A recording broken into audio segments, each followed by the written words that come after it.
Hello and welcome to Cartoonist Kayfabe. My name is Jim Rugg. I'm Ed Piscor. And I'm Brian Moss.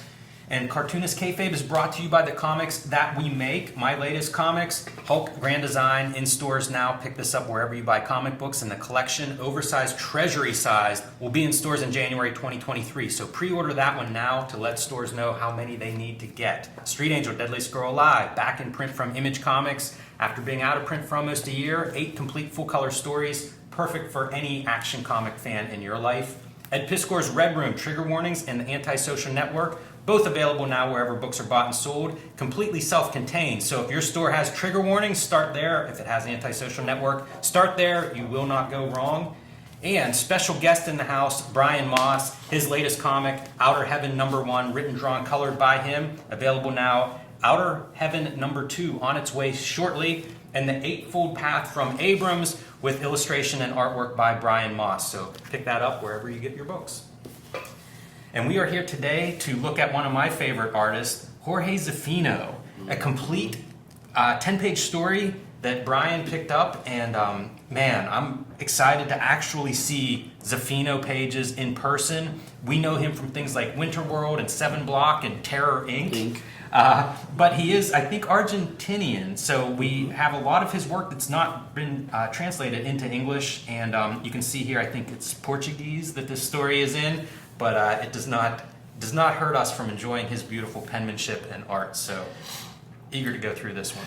If you guys don't know about Zaffino, he's like a combination of the Q*berts, all of them, including the dad, more so the dad. You see the dad, yeah. You see it in there. And then also like an Alex Toth descendant. So he got on my radar pretty early. So to actually get this, it's like very humbling, right? Because you're getting like to see everything that we know about him in one complete story. Yeah. These are those Q*bert kind of textures that when they push out from establishing shots, like Joe will do that type of shit. These kind of textures here, like the pattern, it feels like the strip art of Al Williamson.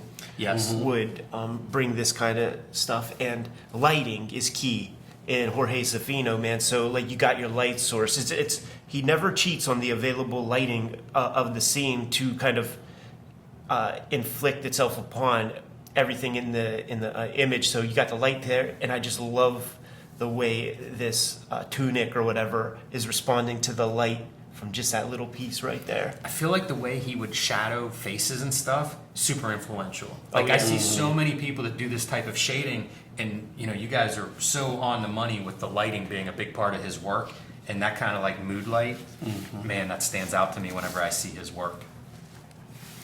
And I think it's interesting, the pattern, Ed, that you call Al Williamson. It's almost like a language that pen and ink artists will have. And so, of course, you know, like the comics, especially 20th century, they share that language. So you really do see that in an Al Williamson or probably any number of cartoonists. You could go two ways with this, man. You could go Al Williamson and try to go with the folds and stuff. Neil Adams would do that. You know, it's that artograph projector, you know, Alex Raymond's school of thought. Or you could go Hank Ketchum, Jaime Hernandez, Evan Dorkin, and just have it all straight lines, and both work. They do, yeah, they do, absolutely. If we can give them a description of the pages real quick. So you'll notice that the paper, I don't even know what this would be on, you know, necessarily, but maybe like a 1-ply Bristol. It almost feels like something that you would use if you were like making just a quick like print or something, you know what I mean? So it's kind of interesting to see the quality still hold up pretty well over time with this. We're real bougie here in the States with our Strathmore 500 embossed Bristol board, because when you watch Man Ben, and if you go buy some of that Deleter manga paper, it is bond paper, fucking computer printout paper. It's your hand is gonna, you put your hand on it long enough, it's gonna start warping, and that's what the mangaka use. Wow. You know, our shit is so highfalutin to them. And you can see his spotting of blacks. You know, like you mentioned Alex Toth being, you know, some commonality there. I think you see it in the way he spots the blacks and stuff. And it's consistent with like any of his work. If you get hold of it, you'll see that quality. When I see some of this penmanship, because that's what we're looking at here, Munoz is now coming into my thoughts. Yeah, totally. And then you get these real just dashed out. Now we're getting Barry Windsor Smith or something with just these weird hatches. Like this character design with like the one eye is just lost an eye in something, and you see the cable scar across that eye, and no eyeball inside there. It just hit with a little bit of dry brush to just give like a little divot or something. Almost a thumbprint or something. Yeah. Just smudge that on there, and all pasted up lettering. So funny how that is. Just breaking up space, adding a little atmosphere with hatching, using the same implement as this right here for that. Yep.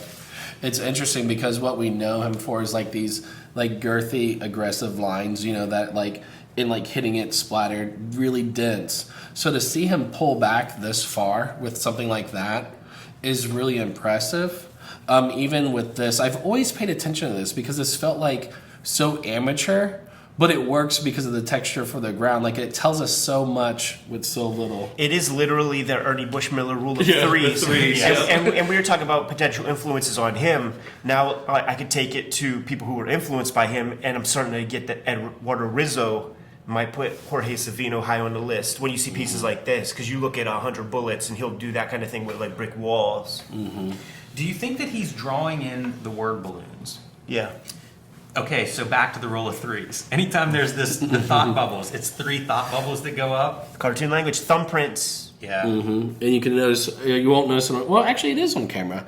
You can see where it originally went to a dialogue to a thought balloon. That's fun. I do like to pare down, because I always think of cross-hatching in a lot of his work, and here it's like really like a study in black and white.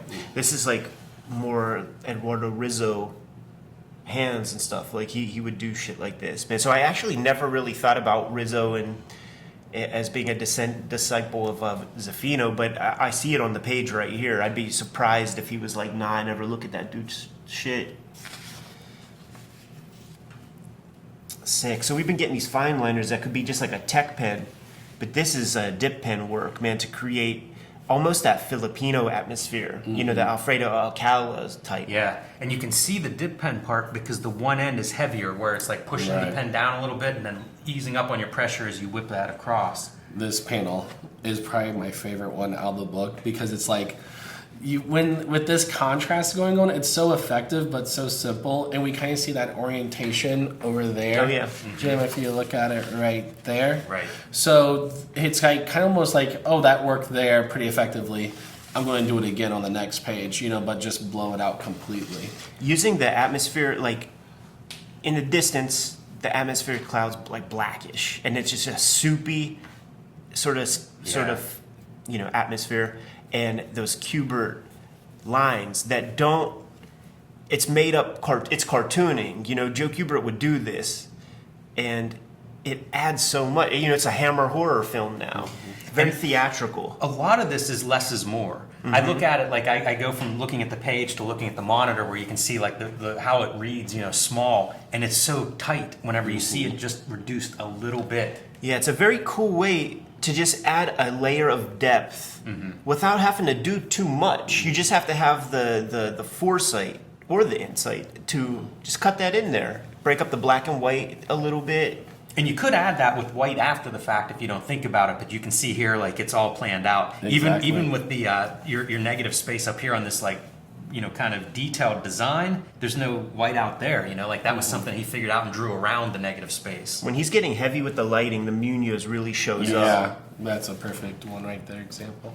This is great lighting too. You can see he's underlit, so you've got the shadow of his arms and stuff, but when you get up into his head, you really see like the guy who understands the planes of the face. Miller had to be looking at a little bit of this, man. Small pages too, by the way, man. This is not a 10 by 15 image area. These pages are being drawn on like a 9 by 12 or something.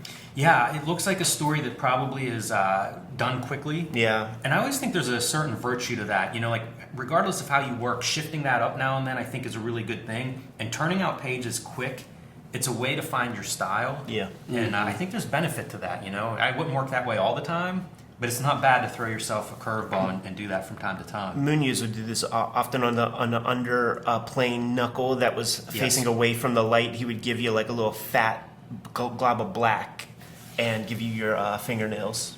If you guys look at the pages overall, especially when you like, isolate them, you can see kind of like how he's able to crank these out, because it seems like there's a rhythm and a balance between like the contrasting, right, and then also the effects, and then just the static imagery. So it's really, you could see that he's probably cranking these out one a day or something, because it has such a consistent rhythm to it. And then you get to something like this, which is actually really fun because it's so sketchy, right, and kind of weird. It almost has like a Hernandez Brothers feel to it, you know?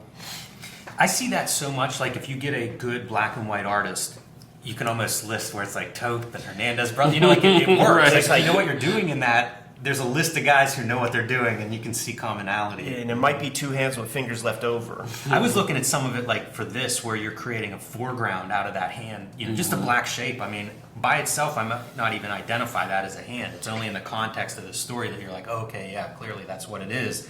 But it's a way to create depth in a pretty sparse illustration. The only, like, I've been paying attention to the storytelling stuff, and this baffles me. I don't exactly know what they're telling us right here. Yeah, I mean, the idea is probably like some sort of motion included with the tracings of the light. But yeah, I would say that doesn't really work. That's not very effective. I also think it's noteworthy that this is some of the few ruled lines You're right, on the yep. coffin. You know, Yep. it's a way to make that coffin have a little bit of weight and stand out a little bit, and it's consistent when you see it again in this last panel. Hitting you with that milk kniff with the background. There's so there right much there. like shorthand on these pages. You know, like you could take a lot away from this. So we saw that stuff, Mossy, that you pointed out, where it was like the brick, and it was just like the rule of threes thing that we talked about. This is what happens if you put every brick in, and look what gets lost. You know, like I almost feel like that ain't Zaffino. You know, it's almost like his young son got hold of this and was like adding texture or something, because everything that we've seen in terms of clarity on the previous page is abused right here, and this feels surprising to me with how clear and balanced he was with everything else. Yeah, you're totally right. Again, it's neat to see it like a little bit reduced and kind of see how it reads, and it isn't as clear, especially the figure isn't as clear against that wall. Figures, you know, there's the whole population in there. Yeah, I feel like the way you'd solve that is to put less line on those figures so that their white is a bigger block of white to stand out against kind of the gray of the brick pattern. You got to make a choice, right? Yeah. Like there's levels of depth. So it's two competing grays. So you either don't have background, or you have your like little bits of brick, or like you said. Man, this kind of stuff where your back leg's in shadow, it reads so well, and it reminds me of this panel, Brian, that you pointed out, you know, talking about like Hernandez Brothers, because to me it's like that's how you do black and white work, you know, so like all the people that are good at it, it's like you can see little shades of them in something like that. You are so right. When you push away and you have the long shot, especially because he's drawing it so small, so the proportions, they get a little clunky, the head gets big and things, and you start to think about cartooning, you know, like, and it could be Gilbert or Jaime, depending on the day. So a little bit of background why I started buying comic book pages is because it's like pre-internet, or like our internet was really early, so it's like I could learn, you know what I mean, the techniques. And this is a prime example of a technique that you will never learn unless you have original art. This is white out right here. Yeah. That structure. It's like, that is insane to be able to make that face. legible with white out. It looks so ghostly. Yeah. Cutting that face and just making it pure black. You know, that it's mood, it's theater he's giving us. You know, you don't need to just show us that you could draw great faces all the time. It's like sometimes push that into the darkness for dramatic effect. And the hair texture, just a heavy brush, you know, where like in the shadow it's solid black, but out here it's just these heavy, just black lines. You know, if you look closely at that, it's almost theater of the mind that's hair. This is the page after Family Values, when Dwight is getting bounced around in that alley that looks just like this, and that's Dwight getting up. That's amazing. The other piece that I'm really gravitating to are a couple of these little marks that I think of as Zaffino-like, because I think of his hatching. And when you look closely, and I think you need original art for this, you see how casual those lines are. It's kind of one line, just like a scribble. Yeah, it's just, I need this to be gray. I just need a little bit of shadow here, and the lines aren't the important part. The value is, and so you just see almost a dashed out line. I find that instructive. Totally. Seeing these dots on the fabrics, adding that to my own practice when I was young, it was the same eureka moment as putting the little white dot in a pupil. Yes. It immediately felt fibrous to me. Ooh. There we go. Speaking of the white, your white dots in the pupil. Well So timed. he kind of brings everything together here in this last panel, right? It's totally full Zaffino. He's going full Zaffino as we know him. Yep. Went to World Terror Inc. All that stuff. Yeah. It's these lines that his son incorporates into his own work at this level. Everybody who's inspired by him tries to capture these exact lines. It's an interesting thing because I don't think he's using much mask and frisk it. Like maybe he's just using like a piece of paper for his spatter, because even these very expressive, thick brush lines, like he's just not hitting the border. So Right. he's staying inside the border, which suggests that he doesn't have this stuff taped off. And when it goes out, Right. Clean you it know, up. he's Clean it cleaning out. it up some. Yeah, I'm trying to figure out if that's like scraped, some of the lines that he's Right. getting, getting that like Right. Razor. soupy atmosphere in front of. And look at that, man! Just like putting a black shape down and then using white to like cut into the light plane. Oh, he's got fucking Bob Ross, you know what I mean? Just like let's use some of our current, our pure white for that. So if you look right here, it's interesting because it's the same thing right in, but it's like, imagine the confidence, like blacking all of that out, and then all of a sudden, Let's put some citadels in there. It's your own happy little world. Feels very Mignola-esque to me, this panel. And again, it goes back to that idea, like if you're good with black and white art, you're going to have that like identifying these different masters. But you really see it there. But you're right, like this to me is this. When I think of Zaffino, this is kind of the line making and quality. this is- all I it needs think is of. like a screaming face, a screaming Punisher This is mouth. the Argentinian war on drugs, man. She's got to hide her peace after smoking some weed, and like that's the feds. The feds are showing up. Wow, man, that could have been out of a Sin City. Oh yeah. Oh yeah. That's great stuff. That's Ava about to go swimming. The full moon behind her and shit. So we've talked about Zaffino in the past in a Wizard episode, and I wanted to cut that out and show it off because it kind of goes through most of his English titles. So let me run that clip here before we wrap up this video.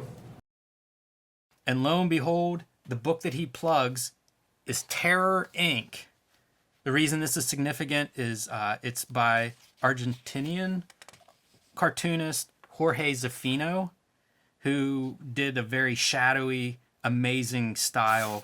It was dark, it was gritty, it was incredible. Again, in this era of Jim Lee and pen nib inking, this was a very alternative approach to drawing. So I pulled out a few Jorge Zaffino. He died at a young age, died in, I think, 2002 at age 43. So we don't have a big body of work for him. A lot of the work that he did was with writer Chuck Dixon. But to me, he's one of the great cartoonists.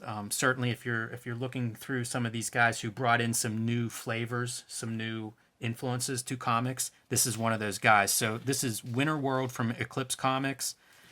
Probably one of his best comics. And This is one of his earliest, and it is when he was still using like a very Joe Kubert like style. Like there are like, to me, there are like 3 periods of Zaffino's work, and this is like Joe Kubert period, and then like the Punisher, Nom, put that one up, man. Seven block. That period to me is actually my favorite period. yeah, this is a great one.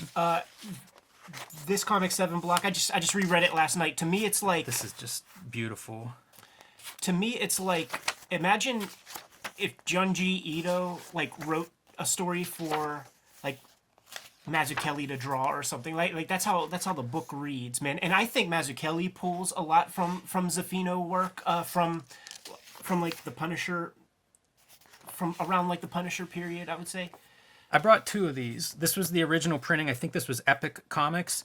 This was reprinted by IDW, and it's a black and white edition. Oh, and man, is it great in black and white. Oh, I'm picking that up after we get off of this freaking recording. Not hard to find. IDW has reprinted a few things. I think they did a Winter World, and apparently there's another Winter World. I think it's called Winter Sea from that era. Look at that. This is a horror story where a prisoner is basically forced into medical experiments. Yeah, it's like a eugenics kind of thing where, like, I believe they're able to trying to figure out how to create a germ to kill other races or something like that.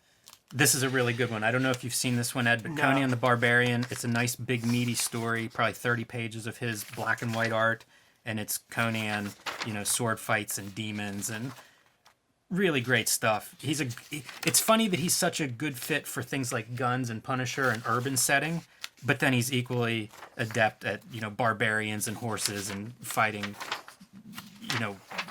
giant snake gods and things like that. So he's a real artist too. Like, and easy evidence of that is if you go to comicartfans.com and you take a look at the original pages, you will see that the owners of the pages are like Bill Ray has some of these Punisher pages. Dave Johnson has Jorge Zaffino pages. Philip Hester has Jorge Zaffino pages. What I like is you could tell that this is the kind of guy that would have done. Stay on this page for a second because it's going to go with something I'm about to say. But you could tell this is a guy who probably does regular life drawing classes, like croquis courses and stuff like that, because he is just so adept at the human figure that I can't imagine that he's posing models for every panel or anything like that. Like, I think he's naturally getting that. He can also veer off into cartooning and like a lot of his, I'm not these characters specifically, but another thing that he's really good at that almost every cartoonist is being able to draw different looking people. He doesn't have same face syndrome with the way that he draws different characters, and he could take some of the proportions and some of the facial features of many characters that he draws and make them like he could cartoon. He could cartoon as well as doing very naturalistic drawing and stuff like that. The Kingdom Gone story and the covers that he did for the Nam. Yeah. The way that I describe that work is it feels so immediate. Like when he's in this like action setting, it feels so immediate. To me, it feels like what are those dweebs who draw the sketches in the courts? Oh, the just court artist, courtroom sketch artist. Yeah, sketch artist. Sure. So there's such an immediacy to the drawing, and when like those Nam covers, when there are these very like kinetic action sequences, it feels like he was sitting there jotting down something he's watching happen. Like that's the style of inking that he chose whenever he was drawing those things, man. And there's a lot of that here. Like my Zaffino, I want action. I want dark. Whenever there's like domestic bullshit, I don't want any of that. Chuck Dixon, take that out of there. It's a pretty good face. Just let me see him kick ass. That's another thing a lot of cartoonists can't draw is old people or babies. We talked about last episode some shortcomings there. Like you could see that he has a total command of the figure, but he uses his like really fast inking style that brings information, but he's also getting like not happy accidents, but he's allowing.